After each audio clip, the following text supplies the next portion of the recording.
Welcome back to the Vinyl Cafe with me, Stuart McLean. It was a cold, wet November Sunday evening. Dave had just finished yard work, which he'd been putting off for quite some time. Delighted that he actually finished cleaning the backside of his house, Dave thought he would spend some quality computer time for once. Dave sat down for nearly a minute before yelling, "Morley, come and see what I found." Morley slowly made her way to the computer room. "Dave, why are you on Sam's Facebook account?" I don't know, it just popped up, I swear," exclaimed Dave, like that of an NSA agent. "I don't think this is right," Morley said before Dave swiftly interrupted. "Look what I found." Morley and Dave both looked into the brightly illuminated screen to see a photo of their son, Sam, out at a party, one arm wrapped around a girl and the other holding grasp of one of Dave's homemade beers. "He stole one of my beers, Morley. This is exactly like those troubled youth articles we read in the newspaper every day in our own very home." Before Morley could respond, the door opened, and Sam, the man of the hour, entered the warm house. Dave stood up and asked his son to enter the computer room. Then, looking at Sam straight into his eyes, said, "Look what we found." Sam, now seeing what he was referring to, asked, "You hacked into my Facebook account?" "Well, it just popped up, I swear," Dave said defensively. "And how long have you been doing this? I can't believe it. All those stories we hear in the newspaper about delinquents. I can't believe we had one in our house all along, right underneath our noses." Dave continued, but now turning to Morley. "Look how scary this internet posting thing is.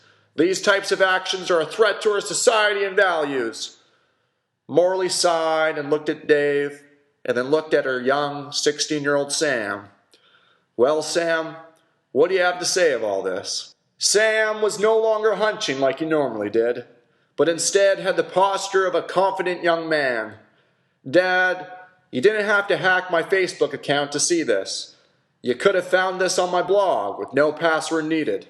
Dave, even more confused now, asked, "Wait, well, why are you putting this on a blog for the world to see?" His son Sam responded calmly, "Because I wrote a review about your homemade beer.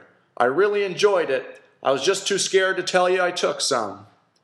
Morley now perked up. "A blog, you say? For people to read. Are people reading it?" "It doesn't matter," said Sam. "Rather, it's an outlet for me regardless of the audience. You shouldn't fear the internet, Dad. It's an opportunity for me and my friends to express our true thoughts. It's empowering." Dave looked down at his feet, impressed and proud of his son's explanation. Silence was in the room until Morley spoke. "Sam, we're not happy about the beer, but perhaps your father and I should reconsider the way in which we view the internet and how you use it. It's just easy to get a little panicked about these new things that, well, we don't really fully understand." Dave popped up as well. "How about next time you just write a blog about me drinking the beer instead?" Sam chuckled and agreed, then headed to his room. Now alone, Morley looked at Dave, and Dave looked at Morley. And in almost perfect unison, the two parents said, "Kids these days," both with a subtle smile on their faces.